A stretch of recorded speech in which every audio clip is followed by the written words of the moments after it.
اللہ کے محبوب علیہ السلام نے جب حج کی فرضیت کے حوالے سے بیت اللہ کی طرف حج کی ترغیب دی تو ایک شخص نے عرض کی افی کل عامن، کیا حضور ہر سال آیا کریں؟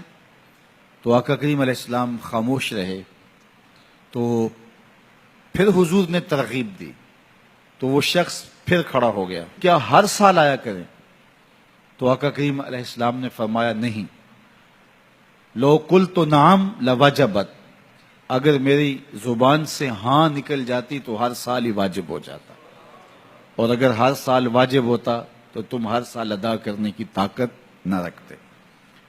تو حضور کی زبان سے اگر ہاں نکل جائے تو وہ دین بنتا ہے۔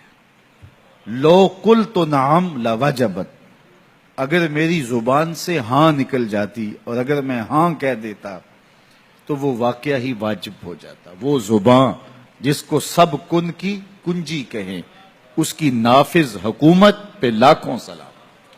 لو قلت نعم، اگر میں ہاں کہہ دیتا لوجبت تو واجب ہو جاتا۔ تو ان کے ہاں بولنے سے واجب ہوتا، تو ان کا قول شریعت ہے، ان کا عمل شریعت ہے، ان کا فیصلہ شریعت ہے، ان کی ہر ادا شریعت ہے۔ اللہ اکبر۔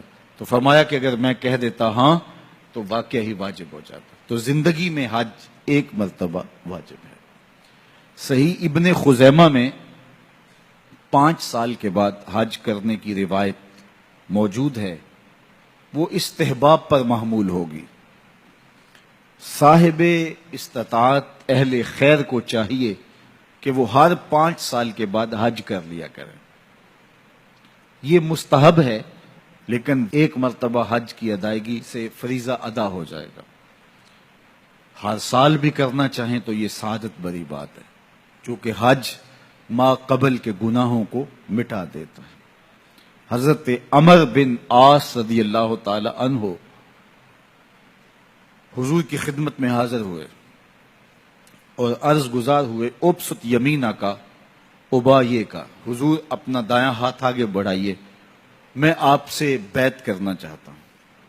جب وہ حضور کی خدمت میں حاضر ہوئے، ایمان لائے، تو اپنا واقعہ بعد میں خود بیان کرتے کہ میں حاضر خدمت ہو کے کہا کہ حضور اپنا دایاں ہاتھ آگے بڑھائیے، میں آپ سے بیعت کرنا چاہتا ہوں۔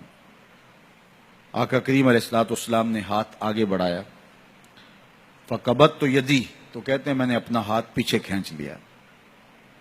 تو آقا کریم علیہ السلام نے فرمایا کہ یہ کیا ہوا؟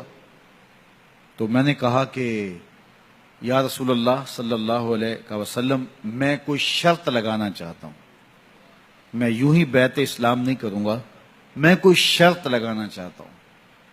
تو آقا کریم علیہ السلام نے فرمایا لگاؤ، کیا شرط لگاتے ہو؟ تو اس نے کہا کہ میری شرط یہ ہے کہ میری بخشش فرما دی جائے۔